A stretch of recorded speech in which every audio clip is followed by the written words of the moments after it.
They cut the power to sub-level 9 at 0600 and gave me until the 10th hour to have my crew topside. I sent my crew up at 0630 and stayed. 12 years I'd kept the humidity in that room within a hair of 0.2%, because the pages in that room were older than the word page, and if you let them dry a fraction too fast, they turned to gray dust that no scanner could put back together. 12 years of filters and gaskets and stolen parts. 12 years of a job the funding office had tried 4 times to cut.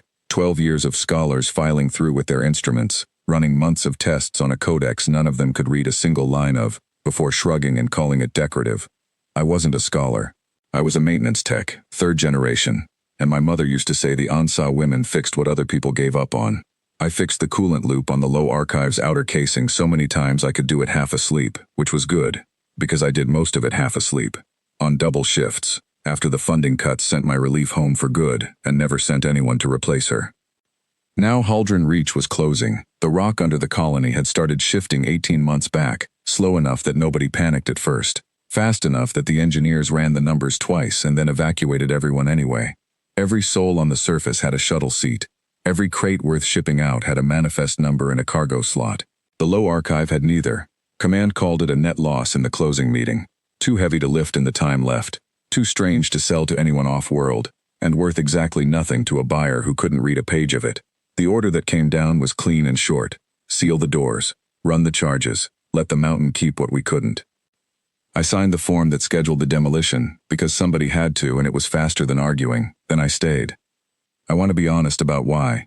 It wasn't defiance, not really, not the kind of thing you'd put in a report. I just couldn't make myself be the last hand on that gasket knowing what came after. 12 years, I'd talk to that room like it could hear me. The way you talk to an old dog that doesn't get up to greet you anymore but you still tell it you're home. I wasn't going to leave without saying it properly, even to a book that had never once answered me back. The last transport lifted at 9. I watched its exhaust burn a short white hole in the dust-brown sky through the narrow window over my console, and then I went down the ladder into the dark, into the cold blue quiet of the one room I'd spent a third of my life keeping alive. The Codex sat where it always sat, on its pale stone stand in the center of the chamber, closed, its cover the color of old iron gone soft at the edges, carved with a script nobody in 40 years of colonizing this rock had managed to open a single line of. I dusted that cover more times than I could count on both hands. I knew every notch in its spine better than I knew my own handwriting. The demolition clock was running on the wall behind me, red numbers climbing down from 4 hours. I didn't look at it more than I had to. I checked the chamber's humidity one last time, out of habit more than need, walked the gasket line I'd walked 10,000 times before, and then I did the thing I'd told myself the whole way down that I wasn't going to do, which was put my hand flat on the cover and just stand there a while, the way you'd put a hand on a headstone you weren't ready to leave yet.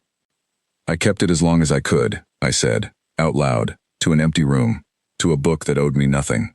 I'm sorry it wasn't long enough. The cover was cold under my palm, and then, slowly, it wasn't. The warmth came first, spreading out from under my hand, like something waking from a very long sleep, and in no hurry at all to finish it. Then the carved edges caught light from somewhere inside the stone itself, a deep gold that had no business existing in a room with every lamp dead, and the script along the spine began to move. Not glow, move, reordering itself letter by letter into shapes that made no sense and then, impossibly, made complete and simple sense. The way a word you've stared at too long finally resolves. The cover opened on its own, slow and heavy, and the light inside it rose off the pages in fine threads, gathering itself above the stand into something that was almost a shape and almost a voice. I didn't run. I want that on the record too. I stood there with my hand still half raised, and let it take whatever measure of me it needed to take. Names came first, not spoken exactly, more like something laid directly into my thoughts, a column of them, hundreds long, running back further than the colony, further than any right the mountain above me had to be that old. It slowed near the bottom of the column, near the end, and I understood, without a single word I could have repeated afterward, that every name on it belonged to someone who had done exactly what I had just done, stayed past the point where staying made any sense, kept a room alive that owed them nothing back, because letting it go felt like a kind of theft they weren't willing to commit. Not blood. I understood that part too, clear as anything I've ever known. Whatever family this codex kept wasn't written in anyone's veins. It was written in hands, in the specific, stubborn, unglamorous habit of showing up for something that could never once thank you for it. The light steadied, and the voice, if it was a voice, said the only thing it said to me, plain and unhurried, as if it finally had all the time in the world now that someone had stood in front of it long enough to be seen. The 12th hand returns. I understood it the way you understand a thing you'd always half known and never had cause to say aloud. 11 others before me, across a stretch of years I couldn't begin to count, had stood exactly where I was standing, and put a hand on that cover for no better reason than not being able to walk away from it. I was the 12th, not chosen for who my parents were, or what family name I carried onto this rock.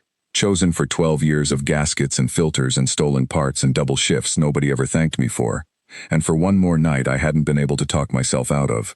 The clock behind me read 3 hours, 11 minutes. I didn't have a plan. I had a Codex that was awake for the first time in living memory, sitting 3 floors under a scheduled charge, and a small, sick certainty that whatever it showed me next, I wasn't leaving that room without it. So I asked the only question that mattered. I asked if it could be moved. The light answered by folding itself back down into the pages, gentle as a held breath, and the stand beneath it split open along a seam I'd polished 1,000 times and never once noticed was a seam at all. Underneath was a second casing, small enough to carry in both arms, built, I understood later, once I finally had the quiet to understand anything, to survive exactly this.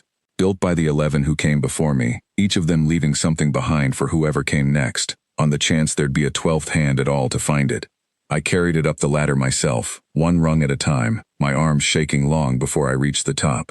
I called it in over an open channel from the surface, and I didn't soften a word of the story, and I let them decide whether to fire me for it, because some things are worth more than a maintenance contract, and I'd known that for 12 years without ever having a word for it, until a book finally gave me one. They didn't fire me. They gave me a new posting instead, a new room, small and cold and entirely mine, with a stand built for something old enough to remember when that mountain was young rock with no name at all. Some nights I still put my hand flat on the cover before I leave, out of habit, the way you check on something sleeping that you love. It's never answered again. I don't need it to. I know what it called me, and I know, as sure as I know my own hands, what it will call whoever stands here after I'm gone, if I do my part right and they do theirs when their turn comes. That's the whole of it. That's all any of the 12 of us were ever really keeping.